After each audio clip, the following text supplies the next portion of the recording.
We're really seeing tech stand up unified in anger, it seems. Oh my God, this is a massive political repudiation of the Trump administration.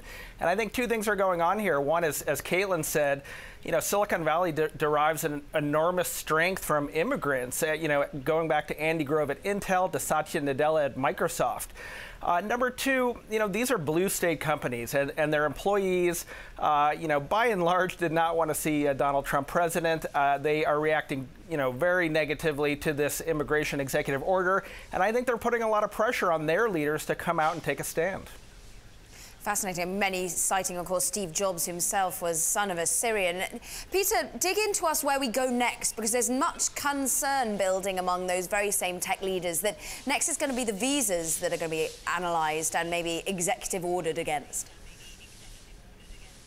That's right. Yeah, there are these work visas that are very popular with tech companies. They help to be able to bring in workers from around the world, either for short-term or for longer-term assignments. And to be clear, maybe it's good to begin with a caveat. What we saw is a draft of an executive order.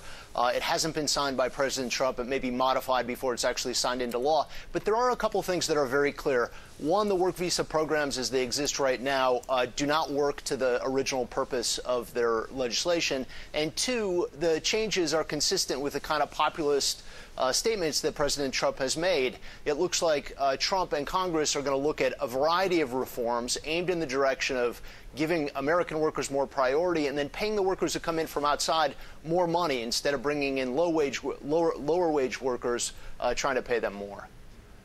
And Brad, I mean, what seems so interesting here, yet perhaps more fuel to the fire for many of those tech leaders, Peter was spelling out for us. And there were some olive branches to begin with. It was only December the 14th that we saw the tech leaders in the room with Donald Trump. Is all that going to unwind? No, not at all. I mean, this is why we keep seeing Eric Schmidt, going to the White House, going to Trump Tower. Why executives like Elon Musk and Travis Kalanick of Uber see the need to be on the Business Council despite the PR price that they are paying among their employees and some of their customers for being affiliated with Trump. They want a seat at the table. They want to push their agendas. The H-1B visa program is prized in Silicon Valley, and they want to maintain it. And so that's why they're trying to advocate on their own behalf. Peter, is there any update as to the timing of this? I know you said as yet the executive power is perhaps not quite as strong on this front, but could we see it as soon as this week? Well, there's speculation about it coming relatively soon. It'll be difficult to tell, given the backlash against the original executive order on immigration. It's not clear whether that will take additional time. I do think that you're going to see a split, though, over the H-1B issue between the U.S.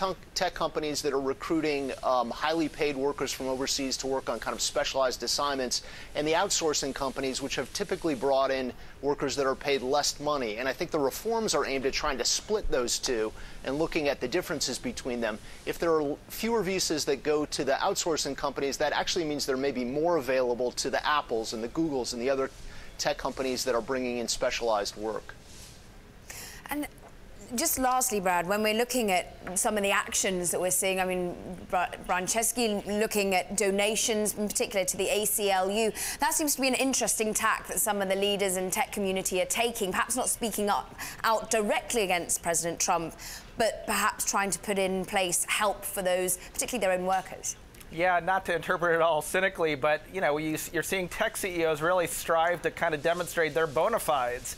And so, with that donation, that pledge of support of refugees, Brian Chesky kind of hit a home run. Lyft donated $1 million to the ACLU. They kind of hit a home run. And then poor, sad Uber, kind of stumbling. There's not a lot of rationality behind this delete Uber campaign that we're seeing on Twitter right now. But, people just sort of, the sort of anti-Trump crowd concluded that they weren't being strident enough in their communications on the immigration executive order, and and here they are kind of stumbling to strengthen their own statement. So a little bit of optics at play here.